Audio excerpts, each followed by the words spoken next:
So I love the voyage of discovery as I write, because very often I've not even thought about the ideas that the characters are going to do, or suddenly some dialogue pops into my head, and I have so much fun when I'm writing. So my first draft is definitely that of a pantser's. It's not that I don't know the structure of writing, that's where my studying and my work goes into it, when I learn the art and craft of writing. But when I'm writing, I prefer to write as a flow, because I already have the structure somewhere in my system of writing. So even as I go in a flow, I don't really obsess about the plot per se. I just allow the creative flow to happen. So pantser I am. Recently, I answered a writing challenge for poetry, where I was supposed to submit one poem a day for 20 days. And just for a lark, I did it. Part of the challenge was that the publishing house would actually publish my poems as a slim volume of my poetry. And I really didn't think that would happen. I just thought that, well, whoever's going to do this for free, but it did. I have a poetry book called Emanation to my name. It got published. It's on Amazon. It's in print. I can't believe it. So the risk that I took was just put myself out there and ask myself, what if? And just take the next step. It happened very seamlessly. The publishing house was very professional. And with every step, I'm like, this looks to be legit. Is it really legit? But it turned out to be so. And holding that copy in my hand, oh my God, the thrill of it. I'm so chuffed, even though it's my book, it's like a baby.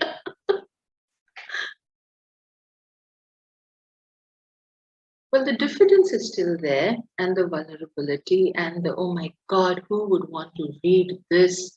Especially after the third review or the fifth edit, I'm like, this is all crap. But yes, having a book in one's hand or seeing work in print, whether it's digital or not, um, accomplishment, accomplishment, and a strange sense of expansiveness of my identity. So for so long, the identity was mother, doctor, surgeon. Well, I can now be a writer, and that too, when people think that, oh, it's too late, one is born a writer, one has inborn talents, but no, it just happened one fine day that I started writing poetry. I remember my first fiction was a short story, which I wrote at 1:45 a.m. about 17 years ago, and that was the time that I first started writing stories, prose. So a strange sense of expansiveness, that I don't have to be the labels that get attached to me as I journey. I can choose, I can perhaps transform. So thanks for that question. So one of the reasons why I'm a pantser is because very often ideas come to me in the voice and the vision of the protagonist. I often have a visual, including a sentence or two of what the protagonist is doing. And then I get so intrigued. See, I'm a reader turned writer. So I started writing fiction, especially pretty late, well in my 30s. So the thing is, I would get so intrigued by where this character is, what is she doing, what she is doing, or where are they exactly now?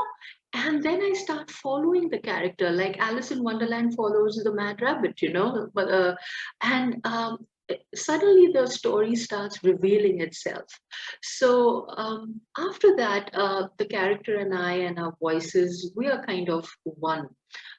So they inhabit my headspace, I would say.